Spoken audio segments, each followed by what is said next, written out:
Bonjour, excusez-moi, j'avais fermé mon micro. François Guélinou, les 2 mots qui me caractérisent, c'est qualité et formation. Je suis entré à ICPF en 2005, qui était alors une association. J'ai commencé aussi à la même époque, dans la commission AFNOR à élaborer des normes en formation professionnelle, puis, à l'ISO. Je suis entrepreneur depuis 90 dans la formation, le conseil et l'informatique et je me consacre aujourd'hui exclusivement à ICPF. Et je passe la parole à Lucas. Bonjour à tous, je m'appelle Lucas Dumont, je travaille au sein d'ICPF depuis 2016 en tant qu'assistant à la certification et donc j'ai moi-même un master en management de la qualité, master 1 et un master 2 en entrepreneuriat. Merci Lucas, merci François pour votre présentation. Et donc pour ma part, Thomas Talby, je suis ravi de vous accueillir aujourd'hui à ce webinaire Calliope. Je suis à ICPF depuis septembre 2021 en tant que responsable marketing opérationnel. Je suis diplômé d'une licence LEA ainsi qu'un master en management de la communication 360. Avant de démarrer, je vous présente le plan de ce webinaire. Donc, première partie, la présentation de l'actualité de ICPF. Deuxième partie, Calliope, quelles sont les modalités? Suis-je concerné? Qu'est-ce que c'est?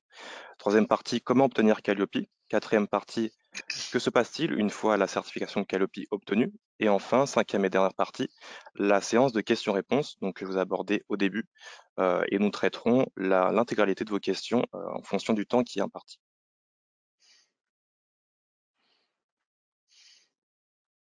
François, où en sommes-nous aujourd'hui à ICPF? Alors ICPF est un organisme en pleine expansion. Là, vous avez les collaborateurs et une partie des sous-traitants, ainsi que quelques partenaires. Alors, ICPF existe depuis 26 ans.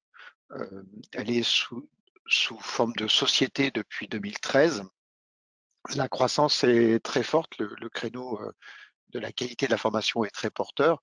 Après des années pionniers où on n'était pas très nombreux, depuis 2013, on connaît une croissance très forte de l'activité du chiffre d'affaires. Alors en 2021, le chiffre d'affaires s'est établi à 5 millions d'euros. On a 41 collaborateurs, dont 14 auditeurs salariés et en plus 70 auditeurs sous-traitants. Notre certification, à l'origine, c'est une certification pro pour les personnes physiques. Ça permet d'attester son professionnalisme, sa capacité à réaliser des formations de qualité. Nous avons à date 1500, plus de 1500 certifiés pro, anciennement CNEFOP, pour ceux qui étaient là à la réforme précédente.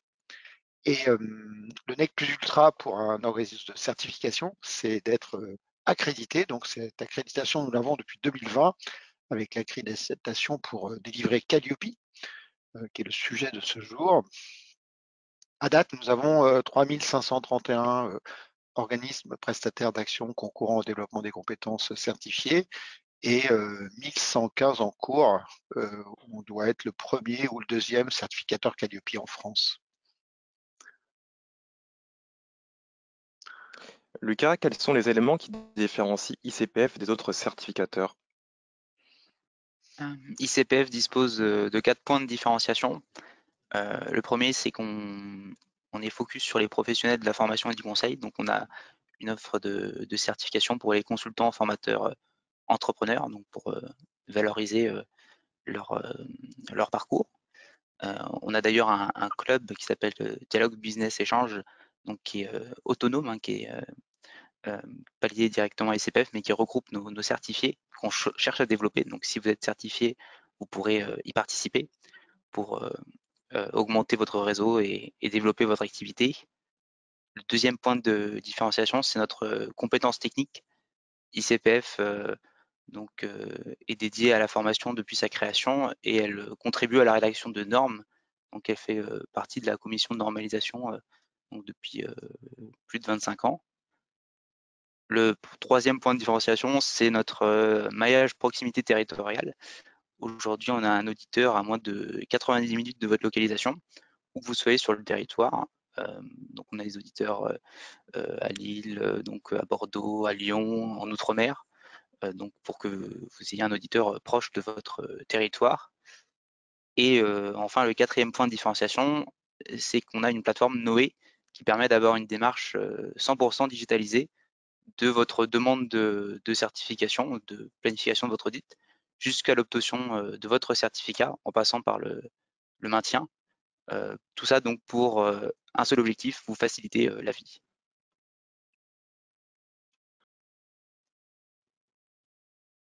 Lucas, qui est concerné par la certification Calliope? La certification Calliope, elle concerne ce qu'on appelle des OPAC, donc ça regroupe des organismes de formation, des centres de bilan de compétences, des accompagnateurs VE et des CFA, des centres de formation d'apprentis. Donc vous avez la définition d'OPAC à l'écran. Et donc pour être éligible à cette certification, vous devez avoir obtenu ou être sur le point d'obtenir ce qu'on appelle un numéro de déclaration d'activité, donc qui est délivré par la DRITS, donc le nouveau nom de la Directe. François, en tant que manager d'OPAC, sur quel référentiel dois-je m'appuyer?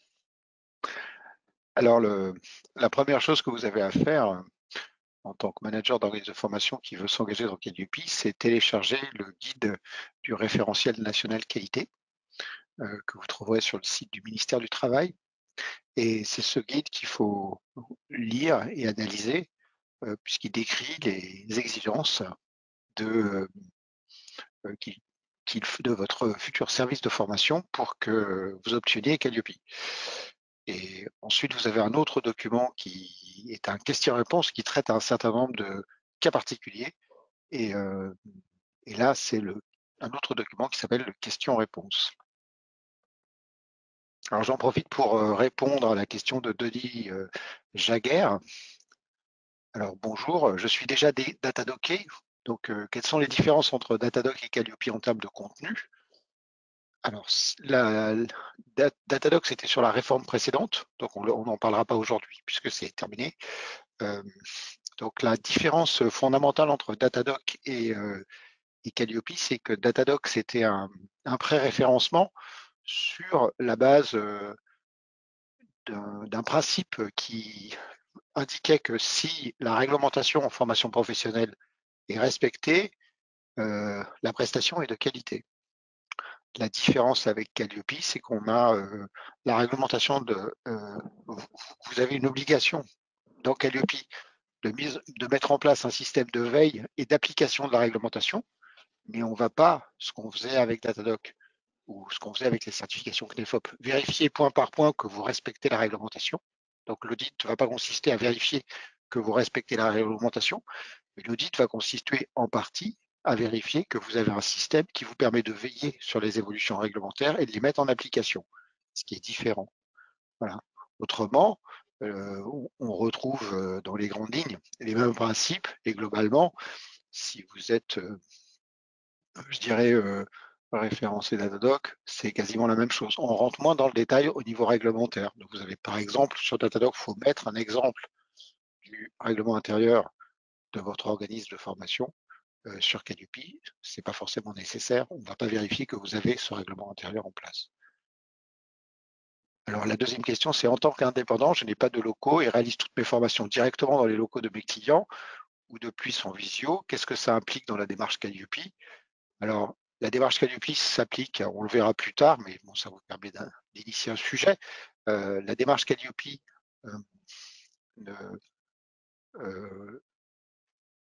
prend en compte je dirais le fait que vous ayez des locaux où se déroulent des actions de formation ou pas, ça on le prend en compte dans la demande.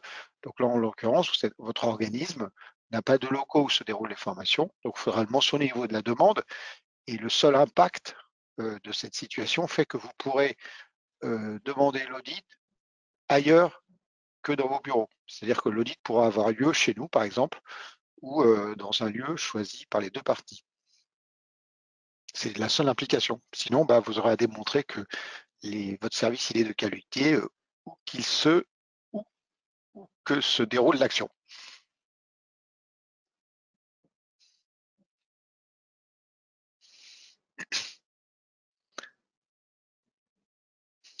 Lucas, sur l'escalier de la qualité, sur quelle marche se situe Calliope? Alors sur l'escalier de la qualité, donc Calliope se situe sur la marche numéro 2.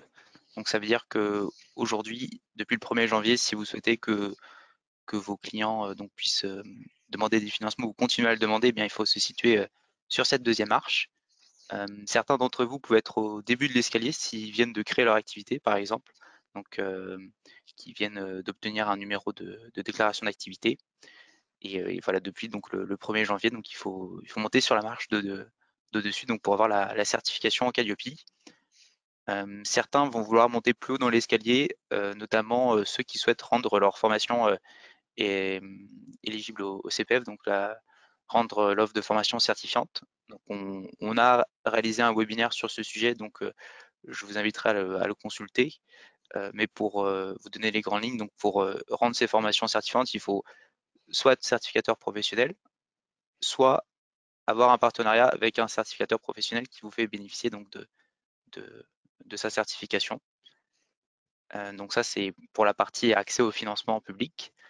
Et ensuite, tout en haut de l'escalier, vous avez donc des marches pour se différencier, dont la 4e marche donc, qui concerne la certification ICPF Pro, donc notre certification historique pour les personnes physiques, donc pour valoriser leur professionnalisme. Et donc dans la dernière marche, les certifications ISO de type 21001, donc pour les entreprises donc d'une certaine taille avec des collaborateurs qui souhaitent valoriser leur système de management en tant qu'organisme de formation.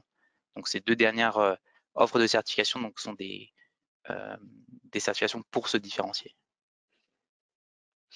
Alors, je vais répondre à une série de questions puisque ça permet de vous ces questions-là vous préoccupent généralement et donc vous jettent dans votre concentration à suivre ce qu'on vous dit, ce qu'on délivre. Donc, première question, il est important d'y répondre le plus rapidement possible. Alors, une question de Samia Merio.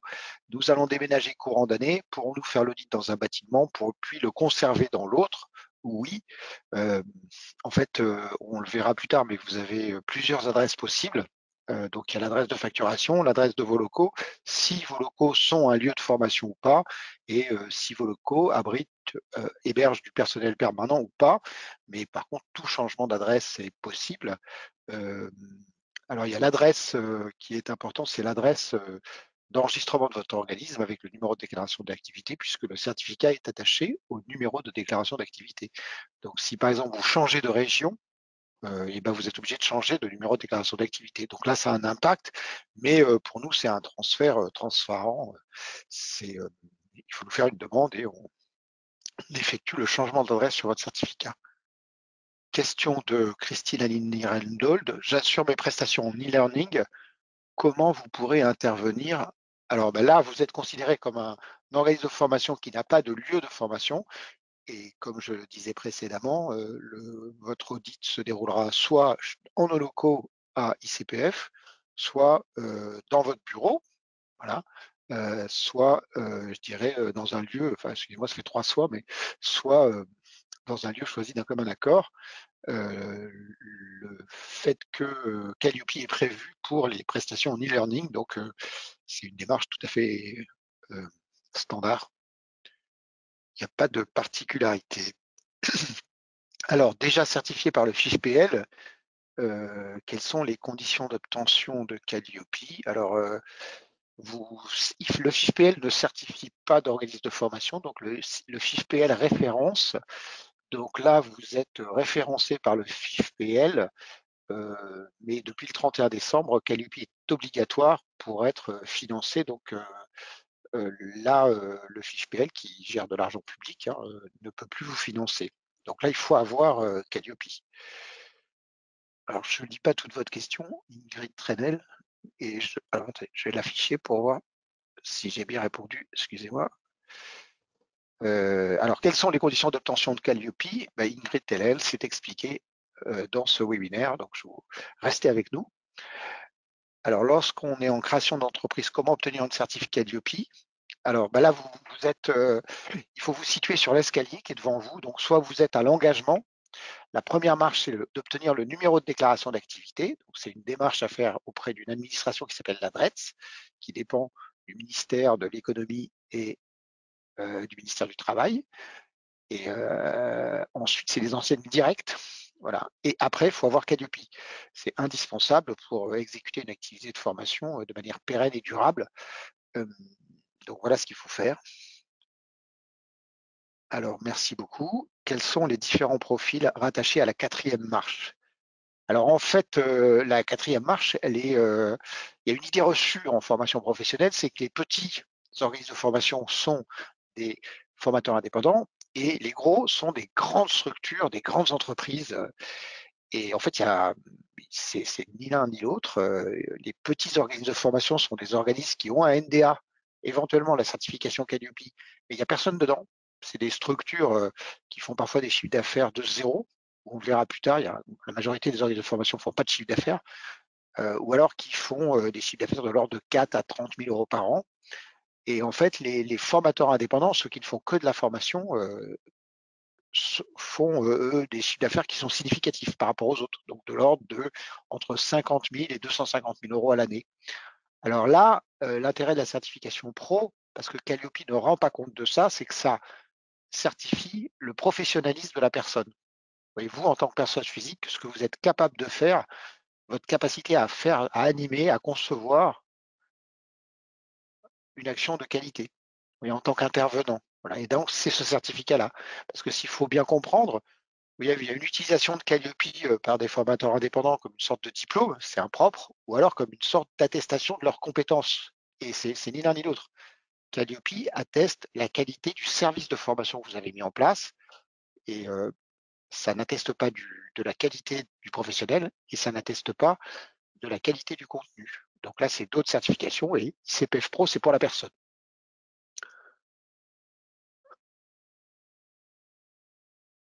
Donc là, les profils, c'est des fonctions, alors dans les grandes lignes, c'est ICPF Pro, ça permet d'attester de votre capacité de consultant, consultant formateur, formateur, animateur de formation, prestataire de bilan de compétences, vous voyez, tous les métiers de la formation, enfin de la montée en compétences au sens large pour utiliser la terminologie moderne.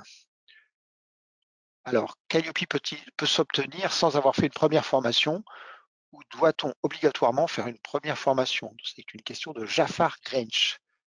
Eh bien oui, si vous n'avez pas fait de formation, en fait, vous pouvez, à partir de la marche rez-de-chaussée, donc l'engagement, vous pouvez vous engager dans la démarche Calliope. C'est-à-dire vous pouvez signer un contrat avec nous, même si vous n'avez pas d'entreprise ou de numéro de déclaration d'activité.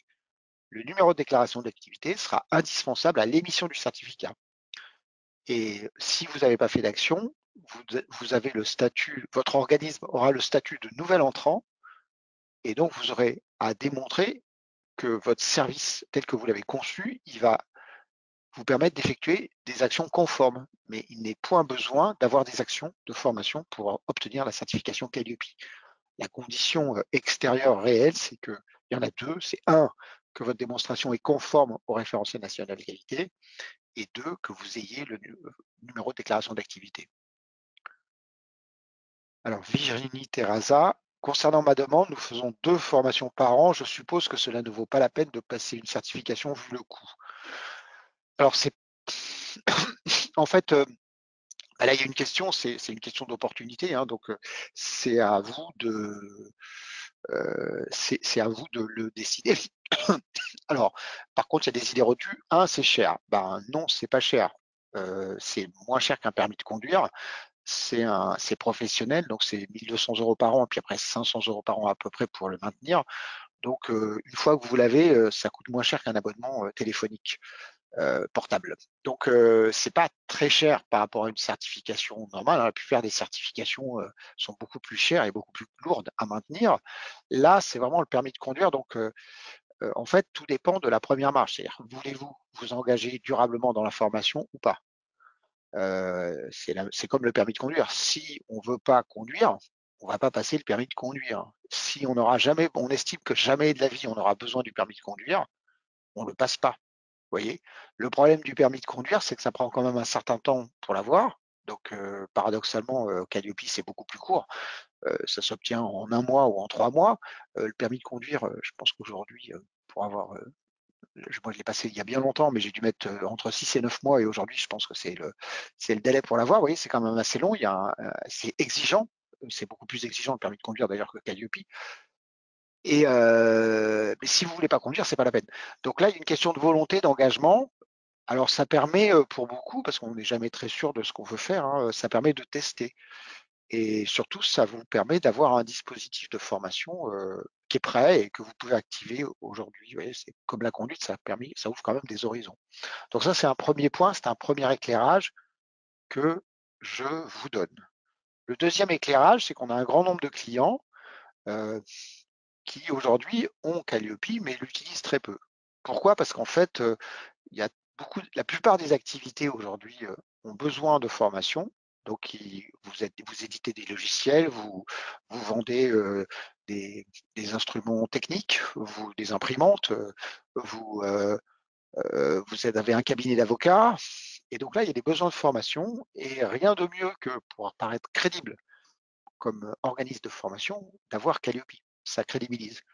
Alors, nous avons des clients qui font 0 € de chiffre d'affaires avec Calliope, mais qui ont demandé Calliope. Nous avons des clients qui dépensent plus pour avoir Calliope que ils ne font de formation, mais c'est stratégique. Il y a un grand mouvement avec beaucoup de demandes sur la formation aujourd'hui. Et donc, vous voyez, c'est entre l'engagement, est-ce que je veux durablement faire de la formation, et la stratégie, est-ce que j'ai besoin dans ma stratégie d'avoir une activité de formation secondaire?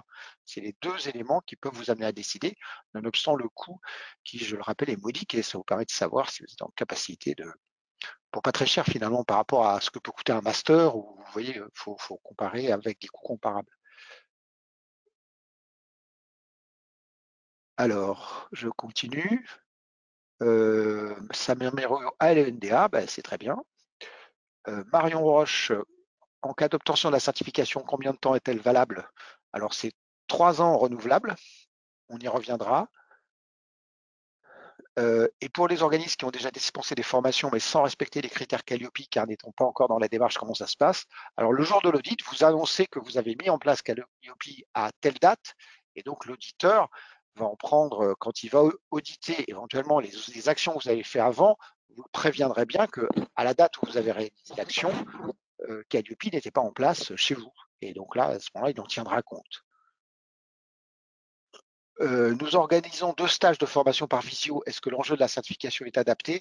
Ben, ça dépend de votre stratégie. C'est-à-dire, est-ce que c'est stratégique pour vous de proposer et d'effectuer ces 2 stages? Et à ce moment-là, il faut y aller parce que c'est voilà. Et ça dépend de votre stratégie, hein. Est-ce que c'est un moyen important dans votre activité? Est-ce que c'est un objectif? Et là, je vous dis, bon, on a certains clients qui le font. C'était assez fréquent en France, ce type de situation. On a des centres qui ne sont pas vraiment des centres de formation en fait, hein, ils animent un stage tous les ans depuis 15 ans de 10 jours et voilà. Et donc en fait, c'est à vous de voir si vous faites ça, c'est pas pour rien, c'est qu'il y a une raison. Donc est-ce que c'est indispensable ou est-ce que c'est quelque chose que vous pouvez arrêter à l'ensemble de votre activité? Je gère une fédération générale, je ne dispense pas au niveau de cette fédération de formation. Certaines entités de la formation n'ont pas payé la certification et nous demandons si je pouvais passer au niveau régional et la porter pour ces entités. C'est une question de Margot Mira Dellefortry. Alors oui, c'est-à-dire qu'à partir de là, oui, c'est possible de vous organiser, surtout s'il y a une, une harmonie, enfin une certaine cohérence dans les formations délivrées en termes de contenu ou en termes d'organisation. Donc là, vous pouvez avoir l'organisme de formation de la fédération et toute la facturation et les demandes de financement et le management de la qualité passe par vous. Alors après, il faut que les autres fédérations, s'il y a des intervenants dedans, il faut que ce soit, ça va être considéré comme vos sous-traitants. Et donc, vous aurez à manager leur qualité. Alors, quels documents devons-nous fournir pour l'audit? Alors, c'est indiqué dans le guide, sachant que tout est indiqué dans le guide. Vous verrez, là, il y a tous les documents, les preuves sont listées et l'organisation, donc il y a 32 indicateurs, donc je ne vais pas vous faire la liste ici, mais tout est dans le guide. Alors, comment rendre nos formations éligibles au CPF des salariés? Voilà, donc ça, je vous conseille de pire le JIVO. Je vous conseille, là sur le slide, vous avez un lien. Et donc, allez sur notre chaîne YouTube et consulter notre webinaire. Tout est expliqué à l'aide d'un expert. Voilà, on poursuit. Excusez-moi, voilà, on a traité les questions, donc maintenant tout le monde est concentré sur le contenu. Alors pour reprendre le contenu de la présentation, donc en tant que manager d'OPAC, vous devez retenir un certain nombre d'informations à partir du 1er janvier 2022, à savoir la première, aucun financement n'est possible sans détenir la certification Calliope. Et la deuxième, l'audit à distance est possible jusqu'au 30 juin 2022. Donc compte tenu de la situation sanitaire, un prolongement est effectué à ce niveau-là. Il était censé s'arrêter au 31 décembre 2021 et a été prolongé du coup pendant une période de 6 mois. Ensuite, sur l'obtention du certificat, vous avez deux exceptions. Donc le financement est possible dans deux cas, à savoir si vous avez signé un contrat Calliope avant le 31 décembre, avant le 1er janvier 2022, pardon, et si vous êtes un CFA nouvel entrant, donc ce financement vous sera accordé jusqu'au 30 juin 2022. Ce que vous devez tous comprendre, si vous n'êtes pas encore certifié Calliope, c'est que Calliope, c'est un bouleversement dans un contexte exceptionnel en plus de pandémie Covid. C'est un Big Bang dans le monde de la formation professionnelle parce que c'est la première fois depuis 8 ans qu'on a une situation claire et qu'on n'a plus d'échéance. C'est-à-dire que l'échéance, elle est derrière nous. L'échéance, c'était au 31 décembre 2021, et ça y est, c'est passé. Et que là, tous les acteurs, y compris nous, hein, on doit s'habituer à ça, qu'il n'y a pas une échéance devant nous, puisqu'en fait, depuis début 2013, on avait l'échéance, tiens, il y a une réforme, il va y avoir une obligation qualité, qui s'est précisée avec CNEFOP et qui a été bouleversée par Datadoc, qui n'était pas prévu au départ et donc qui a été vraiment une nouveauté et un truc auquel on ne s'attendait pas, qui a créé des bouleversements et une tension. Datalogue, assez vite, au bout d'un an ou deux, on a su que c'était condamné, mais on a quand même vécu avec de 2016 jusqu'à aujourd'hui à cause du Covid, qui a repoussé ça d'un an. Et c'était c'était très utile hein, pour ceux qui l'avaient, mais c'était pardon, très perturbant pour les certificateurs, surtout nos confrères. Nous, on s'en est sortis, mais vous voyez, c'était perturbant, c'était pas ce qui était prévu. Et là, il n'y a plus d'échéance. Vous voyez, c'est terminé. L'échéance, elle est derrière nous. Donc il y a beaucoup de collaborateurs d'OPCO, au FIFPL, vous voyez, dans ces entités-là, de partenaires sociaux, de chefs d'entreprise, etc., qui pensent que c'est encore, ou des managers de formation qui sont encore dans l'ancien système, qui ont des réflexes Datadoc, etc., alors que c'est terminé. Ça n'existe plus. Vous voyez, ce n'est plus. Voilà. Alors, et là, on a une phase qui va durer de 3 à 6 mois d'adaptation à cette nouvelle donne. Et on aura sans doute en janvier 2023 des informations sur la prochaine réforme. Mais là, pour l'instant, il n'y a rien en vue en matière de qualité. Donc, on a là des années où, sur le plan de la qualité, ça va être stable. Après, moi, c'est ma 5e réforme. Hein, ça fait longtemps que je suis dans la formation et on attendait un dispositif qualité qu'on n'avait pas. Et maintenant, on a un dispositif qualité et maintenant, on attend les autres dispositifs qualité qui vont venir se rajouter à Calliope. Mais là, la situation, elle est stable. C'est la vision et la perception des acteurs qui n'est pas encore stable parce qu'ils ne sont pas adaptés à la situation.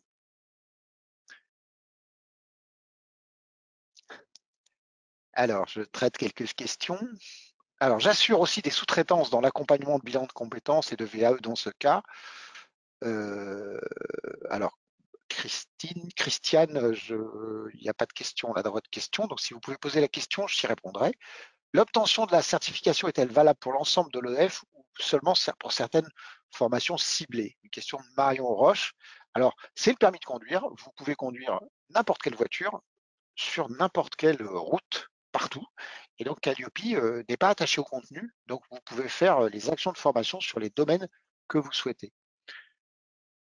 Alors, comment ça se passe pour les formateurs indépendants? Très bien, ça se passe très bien, Sandrine. Vous avez votre NDA et vous obtenez Calliope. La majorité de nos clients sont des formateurs indépendants, donc nous on appelle ça des consultants formateurs entrepreneurs, mais ça se passe très bien. Je suis indépendante, mais associée à une autre auto-entrepreneuse. Nous utilisons les mêmes outils, nous avons les mêmes prestations, le même site internet, mais pas les mêmes numéros de SIRET et d'activité. Devons-nous être certifiés tous les deux ou la certification peut-elle être partagée? Une question d'Héloïse Éloi.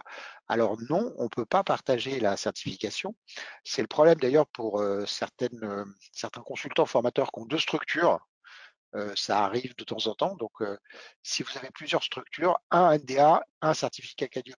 Donc, si vous pouvez choisir de ne certifier qu'une seule des structures, mais par contre, l'autre NDA ne servira plus parce que vous ne pourrez pas facturer. Enfin, vous ne pourrez pas obtenir de financement.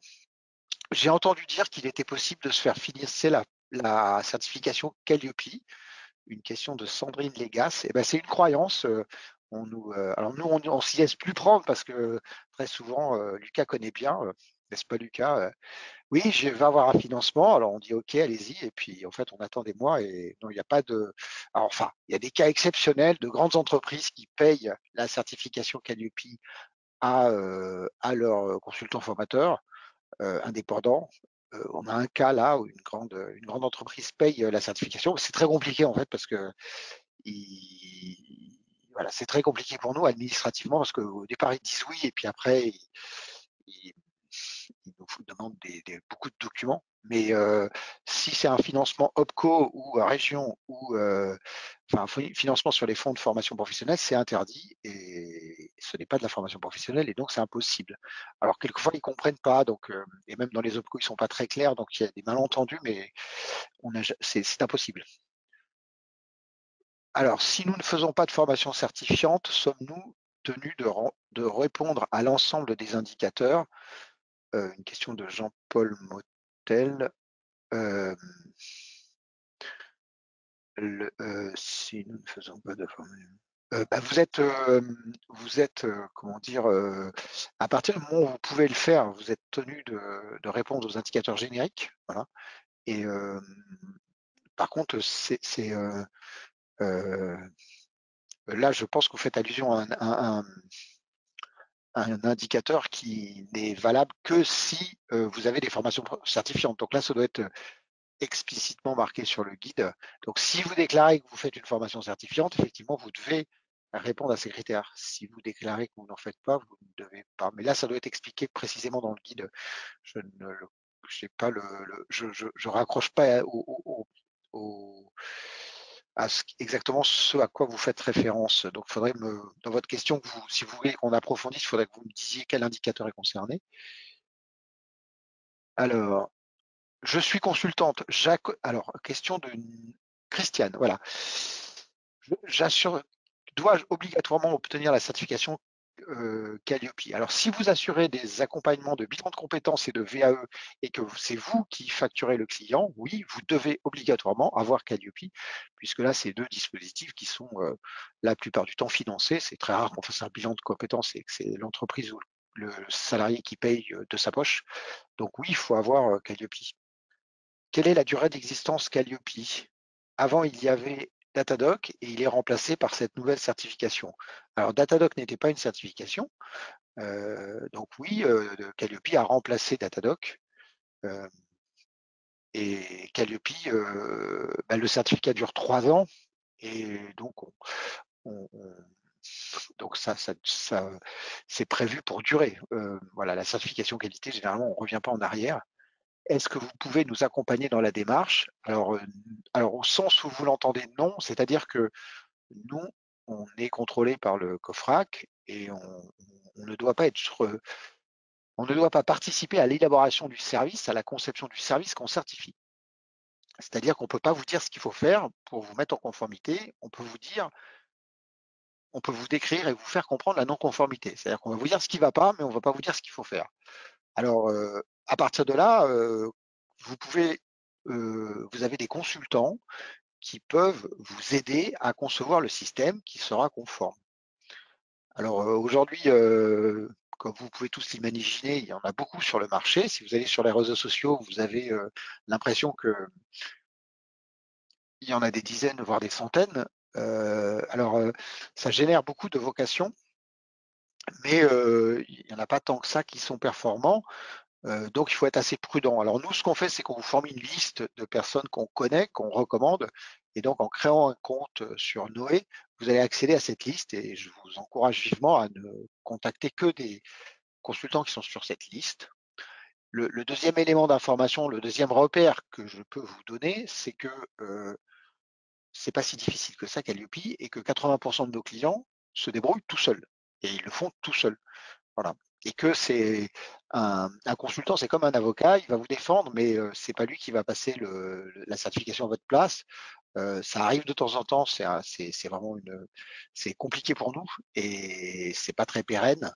Donc là-dessus, je vous enjoins la grande prudence par rapport aux consultants et surtout attendez d'avoir votre contrat signé avant de bien être dans la démarche. Se faire accompagner, c'est comme quand on fait sa valise avant de prendre le train. Vous préparez votre valise une fois que vous avez votre billet. Et donc, ça sert à rien de préparer sa valise avant d'avoir le billet parce que on le fait pas. Et ben, le consulting, c'est pareil. L'accompagnement, c'est pareil.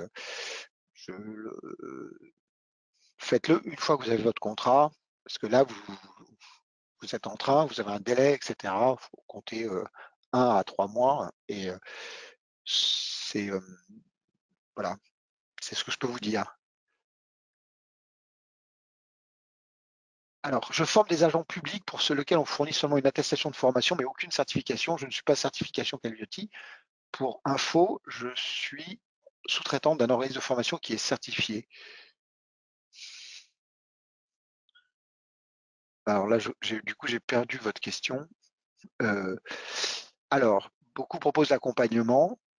Beaucoup de quoi? De certificateurs? Ça m'étonnerait, mais si vous... alors, il faudrait préciser votre remarque, Jafar. Le tarif pour faire l'audit chez vous, alors ça arrive. Alors en gros, hein, le budget, alors c'est la manière dont on présente nos propositions entre confrères, elle est différente. Donc nous, c'est assez transparent parce qu'en fait, en gros, hein, dans les grandes marges, donc vous allez avoir un budget initial pour avoir la certification qui est de 1200 euros. Donc voilà, et ensuite ça va vous coûter 500 euros par an.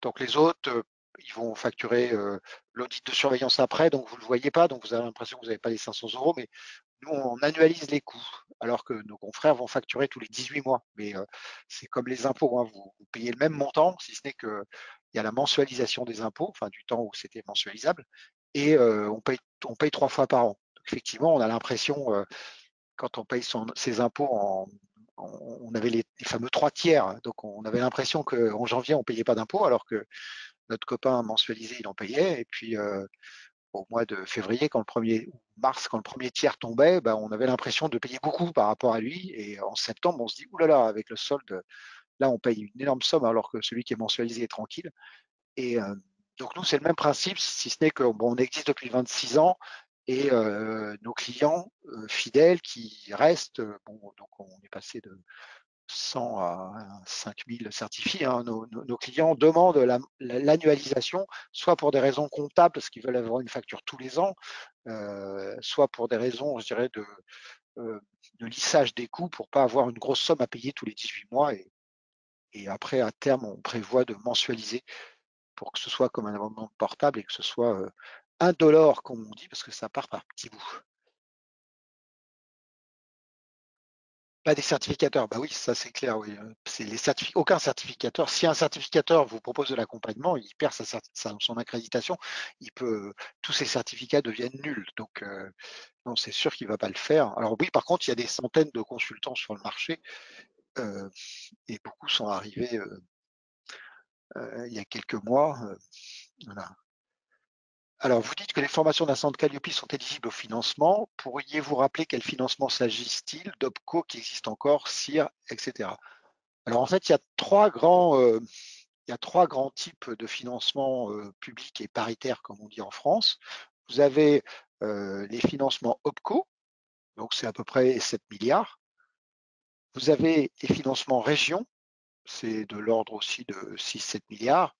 Et vous avez les financements, je dirais, Pôle emploi et CPF. CPF, c'est environ 1 milliard et Pôle emploi, c'est environ 1 milliard, 1 milliard et demi. Voilà.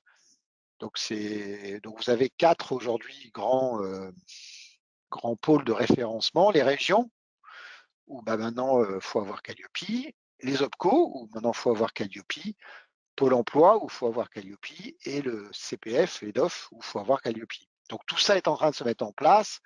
Il y a quelques situations transitoires, mais là aujourd'hui, vous voyez bien que vous devez le voir hein, quand c'est Calliope partout. Voilà. Ce qui est beaucoup plus simple qu'avant. Avant, on avait un dispositif, on avait plusieurs dispositifs. Des consultants, ce que vous disiez, oui. Alors, il y a entre 1 et 3 mois pour obtenir le retour sur l'unité à l'audit. On va vous indiquer. Alors, Quentin Tabary, non, c'est vous avez l'audit et le retour, vous l'avez à la fin de l'audit. Donc, et après, vous avez le rapport définitif, vous l'avez maximum 24 heures après. Alors, Sandrine Lagasse, c'est quand même très lourd pour une petite structure. Qu'est-ce que ça veut dire lourd? C'est lourd si vous n'avez pas aujourd'hui la capacité à mettre en œuvre un dispositif de formation conforme. Mais en fait, c'est pas si lourd que ça. Après, c'est une question de point de vue et de sentiment. Donc, si vous avez le sentiment que c'est lourd, je ne peux pas revenir dessus. Maintenant, pour une profession comme la formation professionnelle, il y a quand même un avantage il y a un avantage à savoir le faire de manière conforme. Et aujourd'hui, vous voyez, l'organisme de formation, de toute façon, va vous demander, quand il va vous soustraire des émissions, de respecter les critères. Donc, vous devrez les connaître. Voilà. 2 700 € pour 3 ans. Ouais, c'est ça. Environ, oui, c'est ça. On est tous à peu près dans les mêmes tarifs et donc c'est ce que ça coûte. 2 700 €, 1200 plus 500, ça fait un petit peu moins quand même. 2002. 2200 €. Voilà. Là, c'est 2007, il y a 500 € en trop. La certification, alors, pour être éligible au CPF, alors c'est pas ça, c'est que pour que votre formation puisse être financée par le CPF, il faut 2 éléments. Un partenariat actif à minima avec le certificateur professionnel. Et 2, la certification Calliope. C'est les 2 conditions aujourd'hui, plus l'accord du stagiaire. Au bout de combien de temps doit-on faire une évaluation intermédiaire? C'est tous les 18 mois. Tous les 18 mois. On va y revenir. Le coût, on va y revenir. Si je traite en direct avec des sociétés, oui.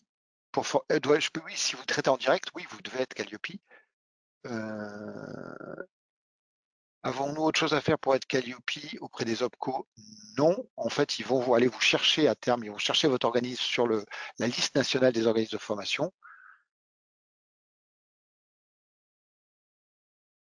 Alors,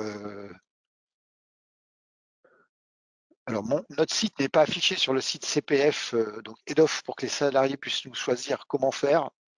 Eh ben, j'en sais rien, mais c'est avec le site qu'il faut voir. Avec EDOF, c'est effectivement, c'est parfois laborieux.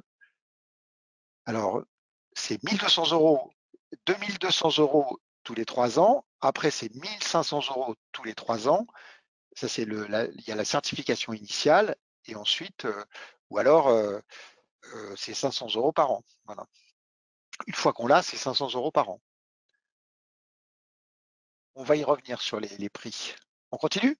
Oui, donc on va revenir au contenu de la présentation concernant les raisons d'obtenir Calliope. Donc François, pourquoi obtenir la certification Calliope? Alors, première raison, ça permet de bien préciser. Calliope, ce qu'il faut voir, c'est que c'est les exigences minimales formulées par les membres de l'écosystème, donc les fédérations, les syndicats de salariés, les pouvoirs publics, les régions, et tout ce monde-là a formulé des exigences et a dit voilà ce qu'on appelle une formation de qualité. Paradoxalement, on ne s'est pas du tout inspiré de l'ISO 9000. Moi, je suis un spécialiste de l'ISO 9000 et je peux vous assurer qu'il n'y a pas grand-chose il y a quelques termes comme l'amélioration continue, mais il n'y a pas le principe même de l'ISO 9000, il n'est pas là. C'est vraiment la qualité telle qu'on l'aperçoit dans le monde de la formation professionnelle français. Alors, ça permet de rassurer, ça rassure beaucoup Calliope, hein. C'est une marque, surtout si votre activité de formation, c'est une activité secondaire, bon, tout le monde a vu ça, attention, c'est pas forcément le meilleur prétexte, mais ça vous permet, vous pouvez dire à votre client et le rassurer sur le fait qu'il va pouvoir demander le financement. Et ce qui est important en formation, c'est pouvoir demander le financement. Tout le monde, que ce soit des stagiaires ou des entreprises, personne en France ne lance une formation sans avoir vérifié qu'elle ne peut pas obtenir un financement. C'est comme ça, c'est une donnée de marché. Alors on n'obtiendra pas forcément, mais on peut l'obtenir. Ensuite, ça vous permet de vous positionner sur les appels d'offres pour en trouver de nouveaux. C'est pour trouver de nouveaux clients. Voilà. Et après, il y a trois raisons qui sont, je dirais, complémentaires et que très souvent vous ne voyez pas. D'abord, ça vous permet de placer l'organisme sous contrôle. Donc, si vous avez la formation, c'est une activité secondaire, que vous n'êtes pas au féru des exigences de la formation, c'est que là, bah, nous, ICPF, on audite votre organisme tous les 18 mois et on vous dit que vous êtes dans les clous. Donc, vous savez que c'est conforme et que vous faites ce qu'il faut. C'est rassurant.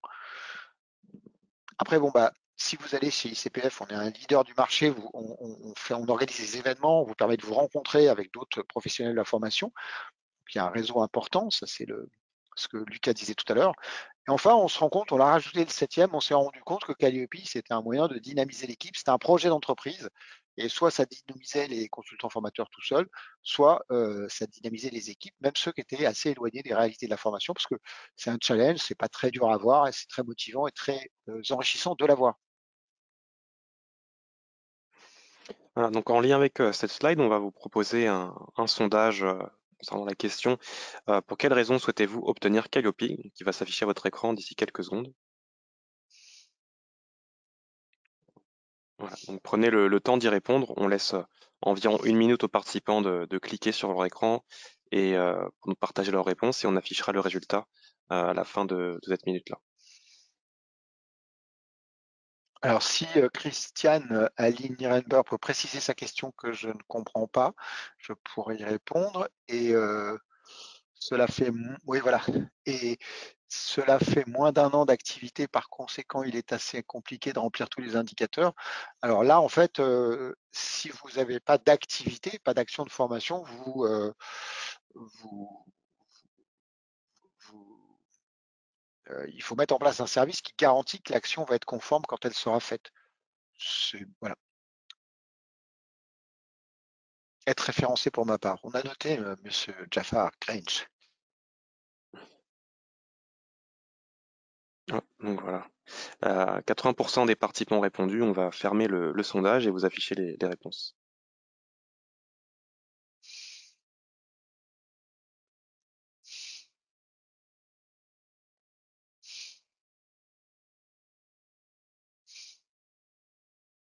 Donc en tête du résultat, être référencé durablement par les financeurs avec 66% de réponses.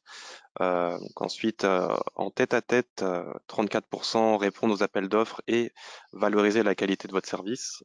Et enfin, à 22%, Calliope, c'est l'expression des exigences.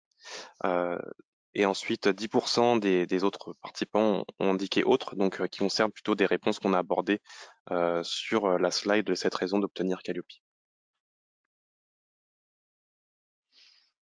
Donc merci pour vos réponses. On va repasser à la suite de la présentation.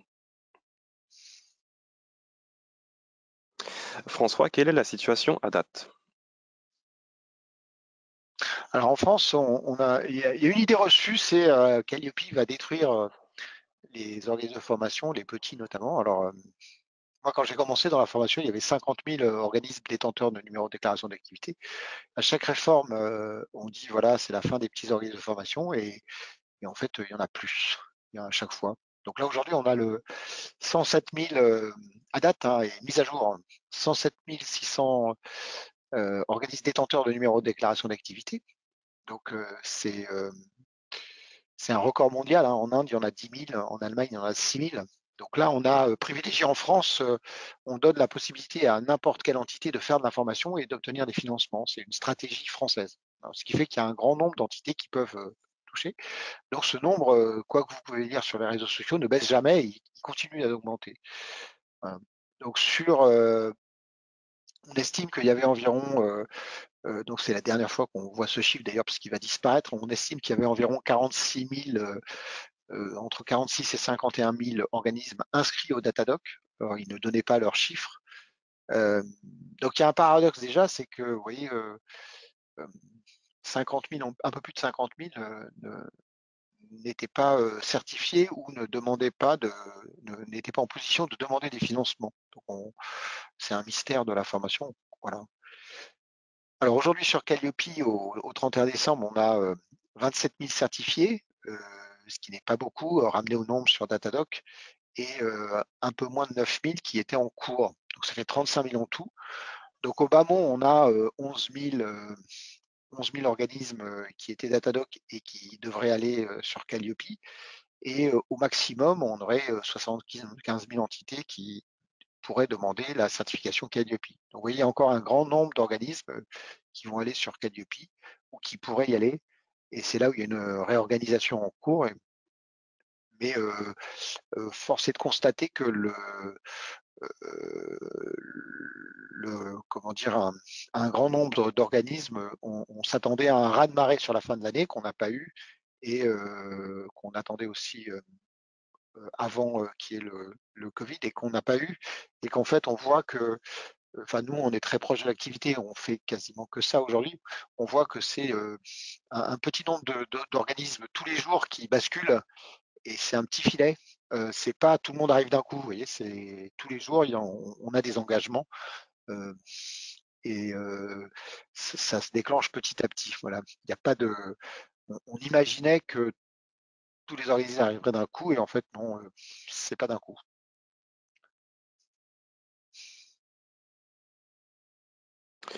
Lucas, combien de places reste-t-il en 2022 pour planifier son audit?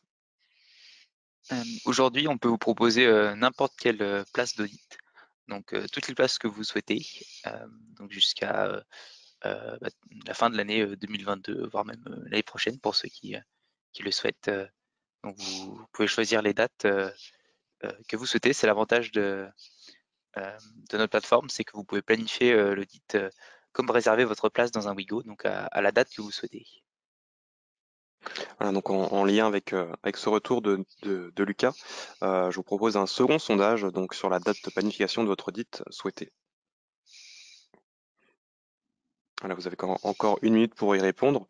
Donc éventuellement, François peut traiter une question s'il y en a une qui semble pertinente à traiter maintenant. Comme ça, on aura le temps de revenir sur les résultats par la suite.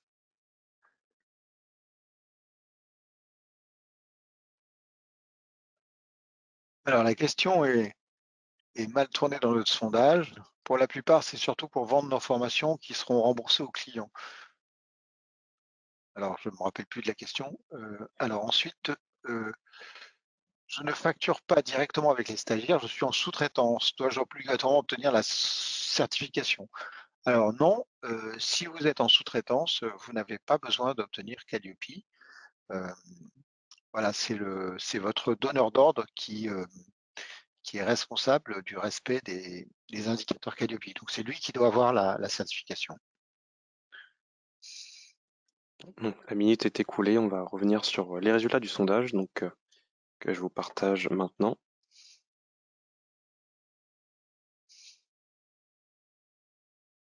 Voilà, donc les résultats sont assez serrés. On constate que on a une bonne répartition à 47% sur le premier trimestre 2022 et à 44% sur le deuxième trimestre 2022. Ensuite, 9% seulement qui comptent planifier leur audit à partir du troisième trimestre de cette année, voire plus.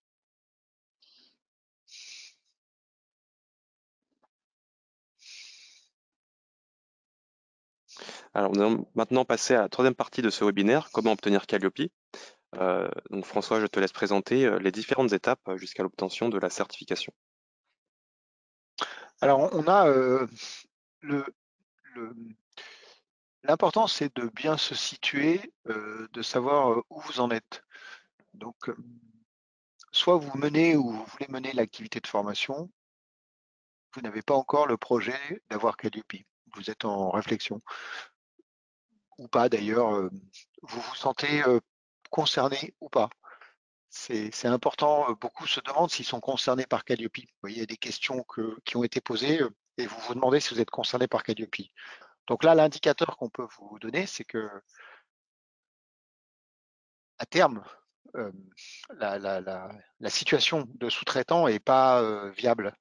Voilà, le marché fonctionne d'une façon telle que en fait, être sous-traitant, c'est pas pérenne, c'est pas une activité pérenne, c'est pas rémunérateur. Et donc, la seule solution de s'en sortir durablement, d'augmenter son niveau de revenu, c'est d'avoir des clients directs. Voilà. C'est une tendance de marché où les tarifs de sous-traitance baissent et le travail qu'on confie aux sous-traitants augmente. Ce qui fait que c'est pas les mêmes. Il y a encore quelques années, être sous-traitant pour un organisme de formation très connu, il y a encore 15 ans, c'était valorisant. Aujourd'hui, quand on dit tiens, sous-traite pour X, c'est ah ben voilà, ça va si mal que tard. Ça, vous voyez, la sous-traitance aujourd'hui en formation, on est arrivé à des niveaux de tarifs que il y a que des nouveaux qui deviennent sous-traitants et il y a de moins en moins de sous-traitants durables parce qu'en fait, ils font autre chose. Ils font autre chose ou ils vont travailler en direct. Donc là, c'est de savoir, de prendre conscience, est-ce que vous êtes concerné ou pas? Et donc l'indicateur, là, c'est l'engagement. Est-ce que vous voulez vous engager durablement dans cette activité qui est difficile, hein, si on veut être prestataire et réaliser des formations, c'est difficile d'en vivre parce qu'il y a une irrégularité plus des revenus assez faibles, sauf dans certains cas particuliers où ça dure quelques années. Voilà, surtout si on est intervenant. Alors ensuite, vous avez trouvé l'écosystème dans lequel vous allez vous épanouir. Vous avez le projet d'obtenir Calliope. Et donc là, c'est une autre forme de réflexion, c'est comment l'atteindre, comment l'avoir. Donc ça, c'est l'étape 1. Vous avez votre projet, maintenant, c'est comment faire. Là, on va vous le dire plus loin, mais il faut faire une demande. Et donc, c'est passer à l'étape 2, c'est faire une demande avant tout. Je dirais, c'est analyser soi-même le guide du référentiel national qualité pour comprendre les exigences. Voilà les deux repères qu'on va vous donner. Puisque c'est votre projet et le service que vous allez concevoir, ce que vous allez présenter à l'audit, plus ça aura été conçu par vous, plus ce sera conforme à ce que vous voulez faire, plus ce sera facile de l'avoir et plus ce sera facile de le conserver et surtout de travailler avec. Plus vous allez avoir recours à l'extérieur, plus vous allez bachoter, au mauvais sens du terme, plus ce sera difficile de l'avoir, ça vous coûtera de l'argent et ça vous coûtera encore plus cher et encore plus de temps et d'énergie de le maintenir parce que c'est comme si vous conceviez je dirais vous allez concevoir un système qui n'est pas adapté à ce que vous voulez faire et par contre il faudra l'utiliser tous les jours et démontrer que vous l'avez utilisé. Donc là c'est un problème que rencontrent aujourd'hui certains organismes de formation qui sont allés avec des consultants qui étaient moins chers ou avec le moins cher ou euh, qui ont été vers des organismes de certification, qui leur ont, voilà, et il n'y a pas de cohérence dans la manière dont ont été faits les audits et qui aujourd'hui se posent des questions parce que le système qu'ils ont mis en place et qu'ils font certifier est très difficile à maintenir. Ensuite, une fois que vous faites votre demande, vous avez une proposition et là, il faut signer, il faut s'engager. Donc là, vous allez contractualiser, c'est l'étape 3. Donc là, a priori, dans le groupe que nous formons aujourd'hui, il ne doit pas y en avoir beaucoup puisque on s'adresse surtout à ceux qui sont en étape 0, 1 et 2. Alors la contractualisation, j'ai un contrat. Alors là, la contractualisation, c'est que j'ai un billet de train. J'ai un billet de train, je pars lundi prochain à 14 h.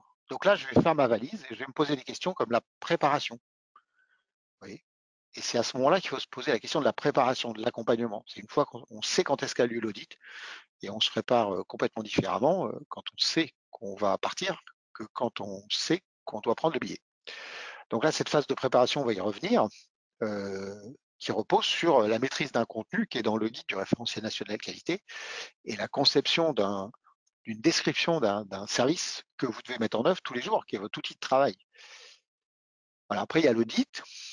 Alors, je vous rassure, hein, tout le monde est inquiet la veille de l'audit, mais c'est une étape pour la mise en place d'un système qui va vous permettre d'être en activité. Donc, ce n'est qu'un début, ce n'est pas un examen, un audit, hein, c'est qu'on fait le point et puis après, on a de toute façon un délai de 3 mois renouvelable pour traiter les non-conformités éventuelles. Et puis, un jour, toutes ces non-conformités sont levées et à ce moment-là, vous avez la certification Et là commence une période, l'étape 7, de surveillance et de renouvellement, dans lequel vous allez maintenir votre certification, la conserver, vous en servir, l'utiliser pour développer votre activité et vous épanouir.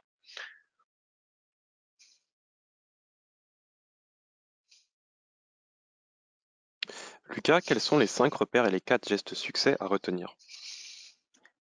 Le premier geste, c'est qu'il faut prendre conscience qu'aujourd'hui, il y a 75 000 OPAC, managers d'OPAC qui peuvent demander la certification Calliope, au vu des chiffres qu'on a vus tout à l'heure.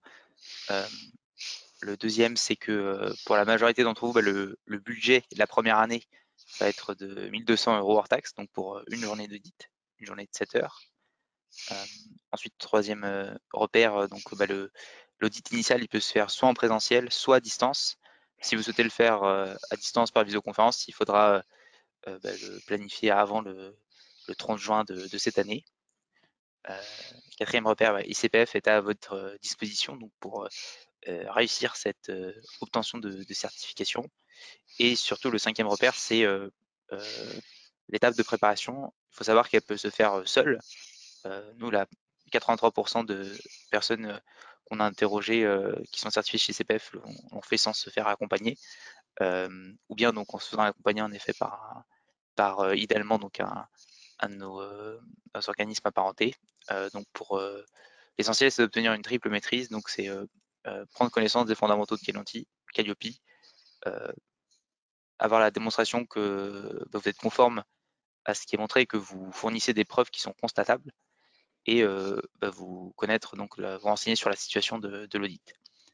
Et ensuite, donc les 4 gestes succès qu'on vous recommande, donc c'est de prendre contact avec nous pour vous informer, ce qu'on est en train de faire via ce webinaire, faire votre demande le plus tôt possible, donc pour choisir la date d'audit qui vous convient en fonction de vos disponibilités et de ne pas la subir. Donc réservez votre date d'audit donc directement sur la plateforme Noé. Et enfin, quatrième geste, donc si après que vous ayez contractualisé, vous ressentez le besoin de vous faire accompagner, de passer par un consultant certifié CPF Pro, un de nos organismes apparentés pour vous préparer. Alors, merci Lucas. Avant de passer à la suite, je vais vous proposer un dernier sondage donc, concernant la slide précédente que j'aurais dû lancer sur la slide correspondante, donc qui concerne l'étape dans laquelle vous vous situez sur la démarche de certification Calliope. Donc voilà, qui s'affiche à votre écran maintenant.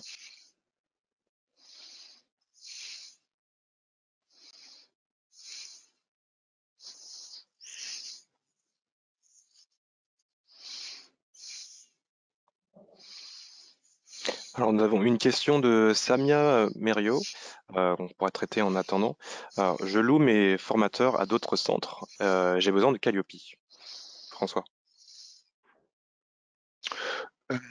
Non, parce que là, vous faites de la sous-traitance, donc vous n'avez pas besoin de Calliope pour faire ça.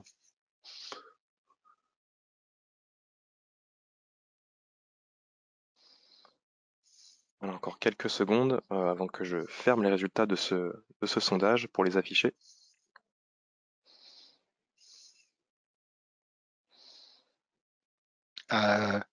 Mes clients seront remboursés.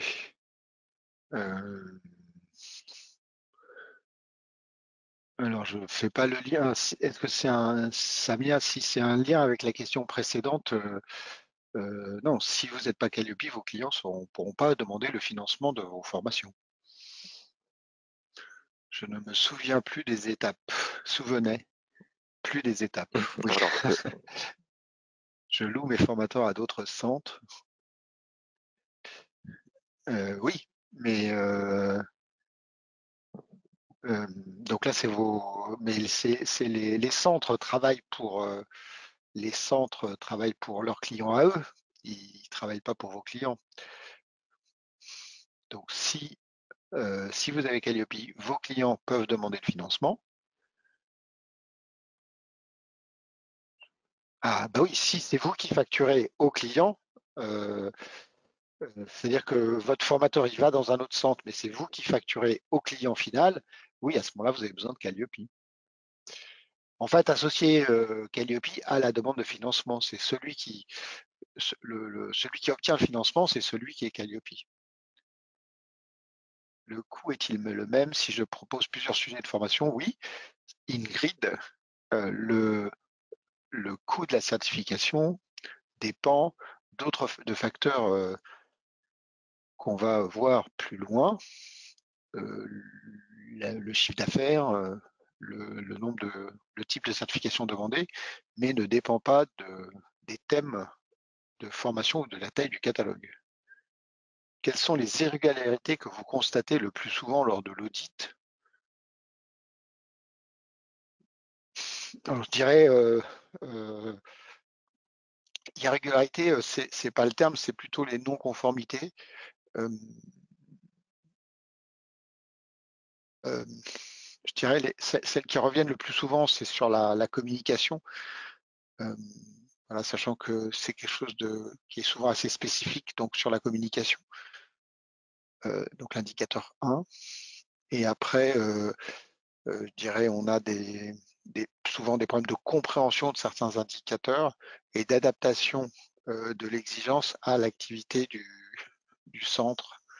Donc c'est la formation, c'est très vaste hein, comme domaine. Et donc on ne peut pas dire que il y a des indicateurs qui reviennent très souvent, mais c'est plutôt sur l'indicateur 1 où il y a un sujet. Et puis la partie sous-traitance aussi, que j'en entends souvent parler. Le tarif est-il le même pour les demandes des nouveaux entrants, car les indicateurs sont moins nombreux? Héloïse Éloi. Alors non, les indicateurs, c'est les mêmes pour les nouveaux entrants. Simplement, comme il n'y a pas d'action, on n'audite pas les actions. Donc on va auditer le fait que l'organisme a la capacité de produire des actions de qualité. Donc du coup, ça devient un exercice théorique. Pour certains, c'est plus facile parce que c'est un exercice théorique qui n'est pas mis à l'épreuve des faits, qui le sera à la surveillance. D'autant plus qu'au niveau de la communication, beaucoup de contrats se font dans du bouche à oreille. C'est exactement ça. C'est qu'en fait, beaucoup d'organismes de formation ne communiquent pas sur l'offre. Or c'est une exigence de Calliope. Exigence qu'on peut traiter avec la présence d'un site web ou d'une documentation qu'on envoie à chaque client. Mais cet aspect communication est souvent problématique pour certains organismes qui ont leurs clients acquis et qui ne voilà, l'organisme qui fait une formation, la même formation tous les ans pendant 10 jours et qu'elle est pleine à chaque fois, en fait, très souvent, ils ne cherchent pas de clients, en fait, ça arrive tout seul, c'est en place. Voilà. Donc ça, cette situation-là, c'est compliqué de dire, ah oui, mais en fait, Calliope, ça me permet de faire n'importe quel type de formation et ça ne... Donc, je peux faire plus que je ne fais déjà. Et il faut se mettre en capacité de faire plus pour certains organismes qui en fait veulent pas faire plus. Donc c'est là où il y a un côté un peu théorique. Si l'audit est négatif, doit-on repayer 1 200 € pour recommencer? Alors en fait, qu'est-ce qui se passe? Vous avez votre audit et là vous avez des non-conformités. Bon, si le nombre de non-conformités est raisonnable, vous allez les traiter par écrit, et donc vous avez 3 mois renouvelables, 6 mois pour les traiter. On va le voir plus loin. Alors admettons qu'au bout de 6 mois, vous n'avez toujours pas traité vos non-conformités, donc là, c'est suspendu, et là, il faut repayer 1 200 €. Alors 1 000 € parce que vous avez des frais fixes qui ne bougent pas chez nous, donc vous repayez 1 000 € pour repasser un audit. Donc vous avez attendu 6 mois sans traiter les non-conformités. Après, si vous avez plus de 5 non-conformités majeures, ICPF se réserve le droit, comme la plupart des certificateurs, de proposer un audit complémentaire, c'est-à-dire qu'on estime qu'on ne va pas pouvoir lever toutes les non-conformités de manière par écrit. Donc là, on va faire un audit complémentaire, ça peut être 2 heures. Et donc là, effectivement, vous allez payer 200, 250 € pour qu'il y ait cet audit complémentaire qui vous permet d'échanger à distance et de présenter votre cas. Donc certains de nos clients, ils demandent l'audit complémentaire parce que c'est parfois difficile de démontrer la conformité par écrit. Donc si on peut échanger avec l'auditeur, c'est plus facile. Donc là, ça permet de débloquer rapidement la situation. Voilà. Et après, vous rentrez dans le cycle, vous avez 3 mois renouvelables pour les traiter. Voilà. Alors, moi, c'est mon problème. D'où le problème de l'indicateur communication. Oui, question de Sandrine Lagasse, oui, l'indicateur 1, il faut bien comprendre qu'on on peut vendre n'importe quel type de formation, on doit être en position de vendre n'importe quel type de formation à une cible donnée. Donc, il faut un moyen de communication, une communication sur l'offre. Qu'est-ce que ça veut dire non-conformité majeure ou mineure? Une question de Sophie Guédon. Une non-conformité majeure, ça empêche la certification. Une non-conformité majeure, elle est listée dans le guide. Une non-conformité mineure, c'est une non-conformité qui n'empêche pas la certification, mais on exige qu'il y ait un plan d'action pour la traiter. Mais par contre, on va délivrer le certificat et le plan d'action impliquera que un délai de 6 mois maximum pour traiter cette non-conformité mineure. Donc là aussi, la plupart sont identifiés dans le guide.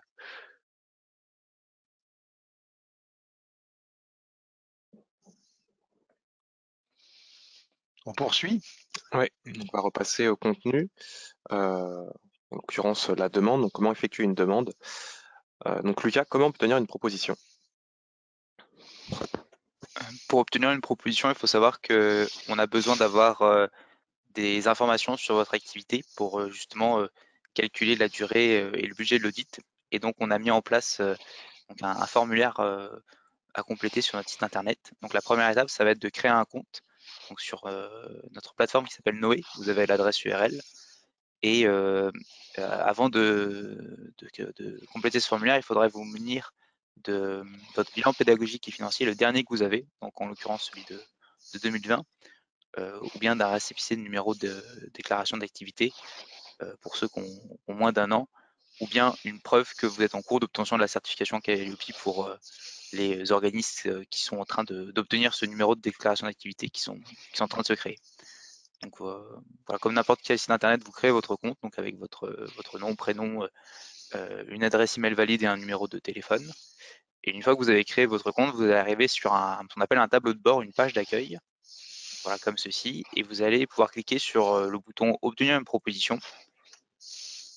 Et là ensuite vous allez être redirigé donc vers un triple choix donc de nos offres de certification. Et là en l'occurrence, donc comme le sujet c'est Calliope, donc vous allez cocher donc celle qui est la plus à gauche qui s'appelle audit de certification Calliope. Vous allez cliquer sur le bouton suivant et vous allez arriver sur le début du formulaire. Et donc la première question qu'on va vous poser, c'est justement votre numéro de déclaration d'activité. Donc pour ceux qui en ont, vous allez pouvoir renseigner le numéro de déclaration d'activité. Ceux qui ne l'ont pas, vous pourrez à la place joindre donc l'email de la DRIS donc pour dire que vous êtes en cours d'obtention. Et la question d'en dessous, donc on va vous demander si donc votre dernier bilan pédagogique est financé, sauf pour les organismes récemment créés ou qui ont moins d'un an d'activité, donc qui n'ont pas encore de bilan pédagogique et financier. La deuxième étape, donc, ça va être de nous indiquer le chiffre d'affaires que vous réalisez. Donc, il y a 4 cases à compléter. Les 2 premières cases, donc en haut, ça concerne le chiffre d'affaires total de votre PAC. Donc, c'est en fait le chiffre d'affaires qui est déclaré sur votre bilan financier. Donc, si vous avez une activité principale à côté de la formation ou une activité complémentaire. Donc, ça va être demandé donc votre chiffre d'affaires total donc sur l'année N-1 et l'estimatif donc sur cette année. Et en dessous, on va vous demander donc le chiffre d'affaires donc sur les activités liées au périmètre de certification. Donc, c'est le chiffre d'affaires qu'on retrouve sur le bilan pédagogique et financier. Donc là aussi sur l'année N-1 et l'estimatif pour l'année N cette année. Donc c'est un point important puisque le chiffre d'affaires, c'est un des indicateurs qui permet de calculer la durée de l'audit et le budget.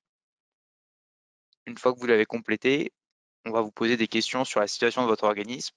La première question, c'est est-ce que vous avez fait une demande auprès d'un autre confrère et il y a eu un refus de certification? Ensuite, on va vous demander combien il y a de collaborateurs qui travaillent en CDI au sein de votre organisation. Si vous avez 3 ou plus de 3 salariés, il faudra nous fournir un organigramme, sinon c'est pas obligatoire. On va également vous demander si vous avez recours à de la sous-traitance à l'instant T. Et enfin, on va vous demander si vous détenez une certification CNEFOP qui permet d'avoir un audit aménagé pour ceux qui en sont détenteurs. Donc une certification spécifique pour les organismes de formation.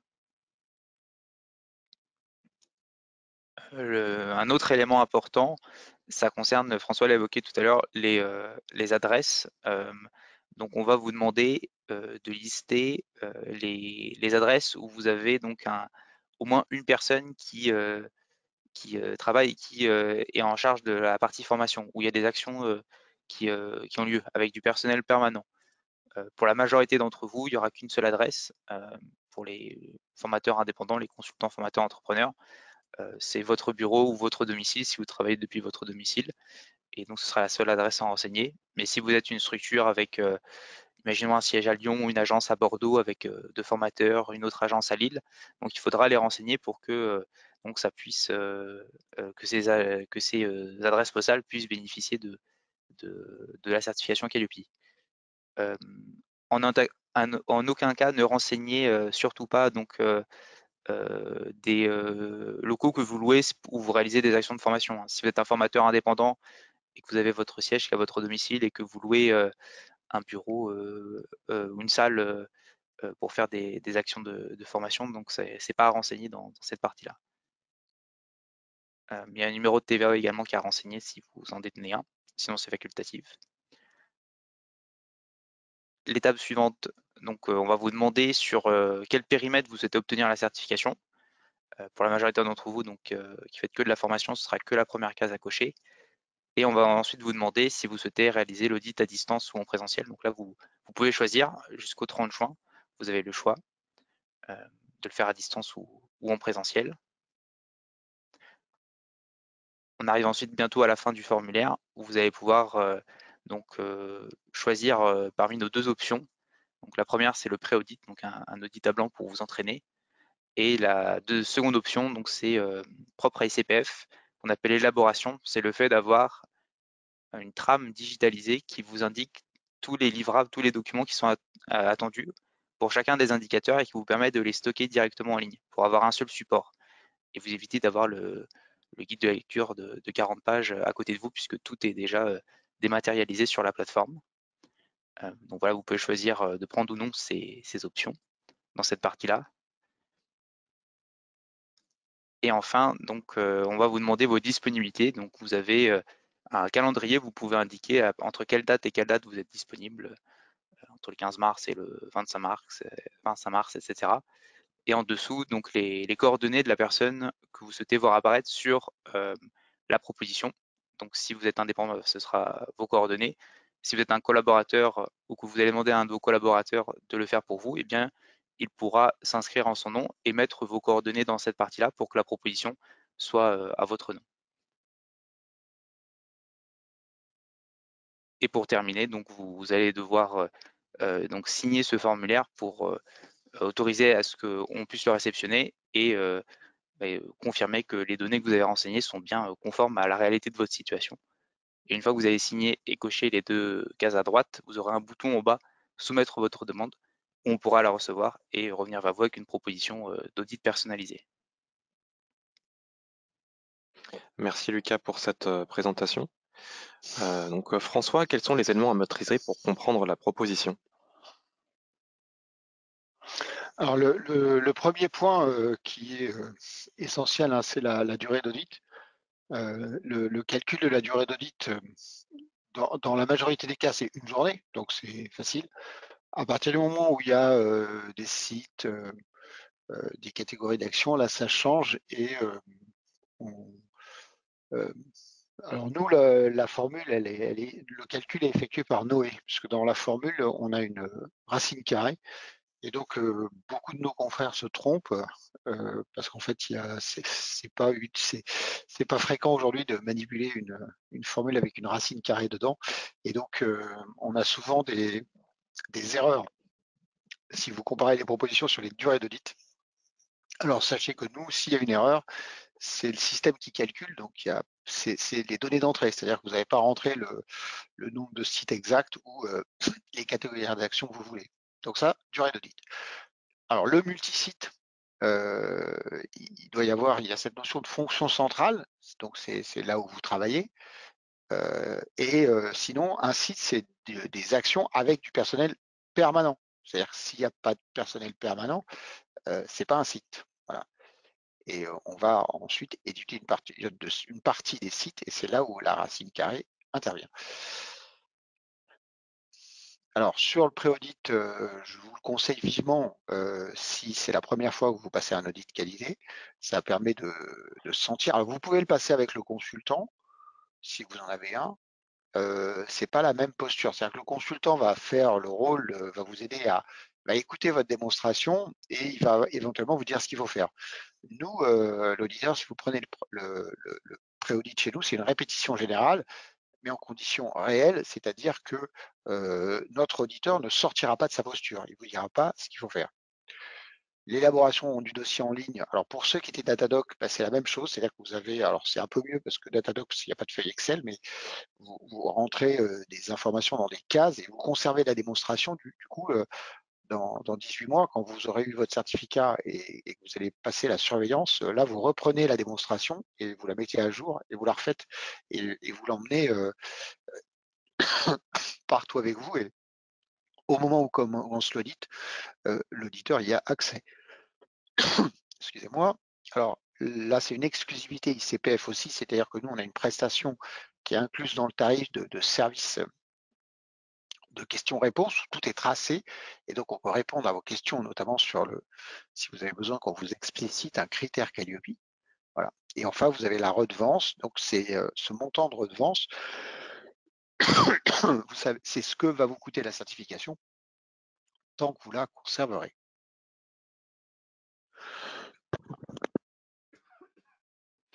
Lucas, combien coûte la démarche Calliope?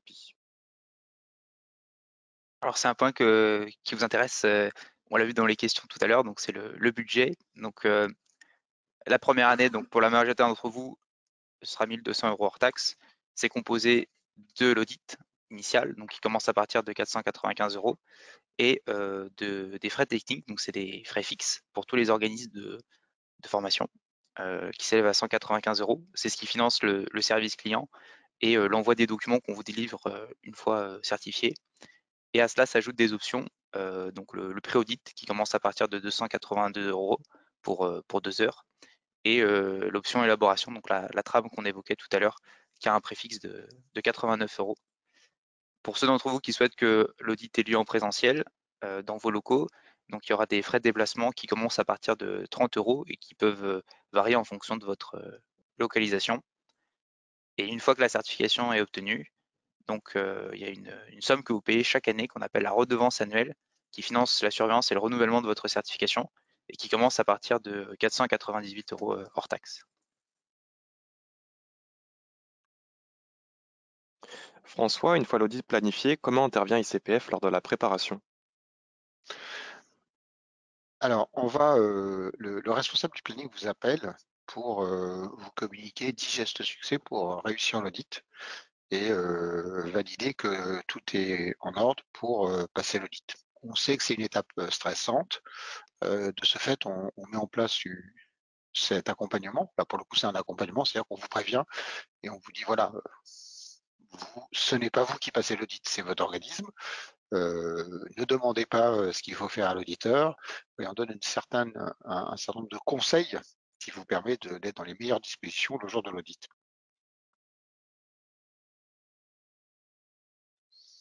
Alors oui, on est présent, Christine Lallemand, sur l'île de la Réunion. On a 2 auditeurs. Pourquoi qui commencent? Je ne comprends pas les questions. De Samia.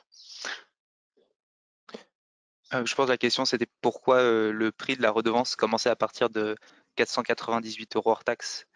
En fait, le prix n'est pas fixe, ça varie en fonction de la taille de votre structure. Donc pour certaines structures qui ont plusieurs jours d'audit initiaux, bah, le coût de la redevance sera plus élevé. C'est pour ça qu'on dit que ça commence à partir de 498 €. Mais la majorité d'entre vous va payer ce budget, donc puisque la durée de leur audit initial est de 1 journée. Alors, on va continuer sur le contenu de la présentation. Lucas, comment se déroule l'audit? Alors donc l'audit, ça consiste à réaliser la démonstration que vous êtes conforme, donc en tenant compte du référentiel et en respectant les gestes succès qu'on vous aura présentés une fois que vous serez engagé dans la démarche. Après l'audit, il peut y avoir de ce qu'on appelle donc des non-conformités majeures ou mineures. Si vous avez des non-conformités majeures, vous disposez d'un délai de 3 mois qui est renouvelable une fois, donc au maximum 6 mois pour les traiter. Et donc une fois qu'il n'y en a plus, donc on peut vous délivrer la certification Calliope. Et si vous avez des non-conformités mineures, ben, on peut vous délivrer la certification Calliope, mais on vous demande d'envoyer un plan d'action pour traiter ces non-conformités. Et pour traiter les non-conformités, donc vous devez le réaliser directement via la plateforme Noé. Encore une fois, on met tout en place pour que ce soit le plus simple pour vous. C'est pour ça qu'on passe par la plateforme. Vous traitez les non-conformités de manière argumentée, donc directement sur votre espace client sur la plateforme Noé, jusqu'à temps qu'elle soit levée.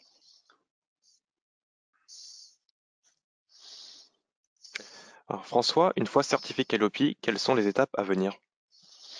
Ouais, donc là, c'est vraiment un rappel compte tenu qu'on l'a expliqué plusieurs fois, mais donc la certification n'est pas un diplôme, ce titre se remet en jeu tous les 18 mois, donc avec l'audit de surveillance et l'audit de renouvellement. Voilà. Mais tant que vous passez avec succès ces audits et vous ne commettez pas, je dirais, d'écart, vous ne vous mettez pas en situation d'écart par rapport au référentiel, vous conservez votre certification. Et c'est tout le mal qu'on vous souhaite.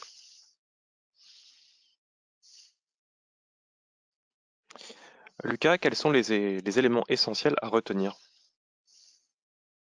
Il y a 3 points essentiels à retenir. Le premier, c'est que Calliope, pour vous, ça va être un projet incontournable si vous souhaitez vous inscrire durablement dans le paysage de la formation. C'est aussi un facteur de différenciation. On l'a vu tout à l'heure par les chiffres, qu'il y a encore une minorité d'organismes qui ont obtenu ou qui sont en cours d'obtention de la certification, et que c'est en plus donc un moyen donc d'améliorer la qualité perçue, donc avec les différents bénéfices qu'on a évoqués pour la certification Calliope.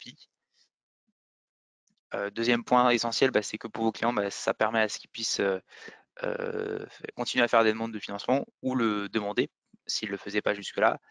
Et ça permet donc d'avoir l'assurance que vos prestations de services sont de qualité. Et enfin, le troisième et dernier point, c'est que le faire avec ICPF, donc c'est collaborer avec des experts donc, depuis 26 ans. On a un organisme qui est dédié sur la formation et notamment aux organismes à taille humaine. Que ça vous simplifie la vie avec la démarche, avec la plateforme Noé, donc où vous faites tout de A à Z. On a des auditeurs salariés territoriaux, donc proches de vous, pour répondre à vos attentes et vos besoins, et que vous avez une vision claire du budget grâce à nos systèmes de redevance qui vous permettent de savoir quel est le coût total et d'anticiper donc grâce à la redevance annuelle. Alors, merci Lucas pour ces derniers éléments de précision. Nous allons maintenant passer à la séance de questions-réponses. On a déjà traité bon nombre de questions, mais il en reste encore quelques-unes. Donc avant de passer à cette séance, je vous rappelle que le questionnaire, que la présentation vous sera envoyée par mail à la suite de ce webinaire. Donc il faudra cependant répondre au questionnaire de satisfaction qu'on vous enverra donc par mail ou alors qui s'affichera à l'écran à la suite du webinaire. Et donc vous pourrez ensuite cliquer sur le lien faire votre demande quand vous recevrez cette présentation, ou alors dès maintenant, enfin ensuite après le webinaire, contactez Lucas pour qu'il puisse vous assister sur votre démarche de certification Calliope. Donc voilà, son numéro s'affiche en bas de l'écran. On va repasser aux questions. Alors pour le renouvellement, oui, soit le renouvellement, soit vous voulez le planifier à l'avance et vous pouvez le planifier par vous-même en utilisant la plateforme Noé, soit nous, on suit les délais et on va avoir plus de 5000 certifiés, donc on est proactif par rapport à ça et donc on vous prévient et on vous indique quand est-ce qu'il faut le faire et on vous alerte si les délais s'approchent dangereusement. Alors oui, la liste des non-conformités en audit, elle existe, elle est dans le guide. C'est-à-dire que les non-conformités possibles sont listées dans le guide, les mineures et les majeures. L'audit de renouvellement se déroule en face à face, et c'est la même durée que l'audit initial. Voilà, je crois qu'on a répondu à toutes les questions. Ah si, il y a Samia Merio. Oui, vous pouvez faire des changements d'adresse. S'il y a des changements, c'est prévu dans notre application. Si les changements d'adresse impactent le certificat, c'est payant parce qu'il y a une vérification à faire, mais c'est pas très cher. Mais sinon, vous pouvez changer d'adresse, vous utilisez la plateforme Noé.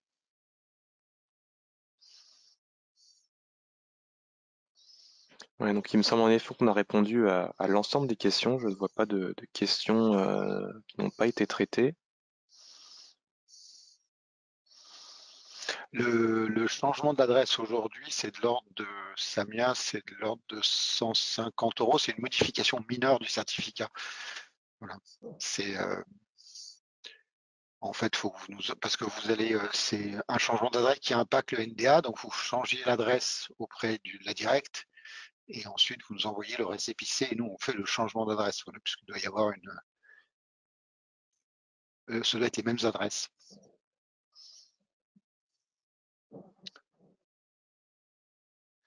Bien. Oui.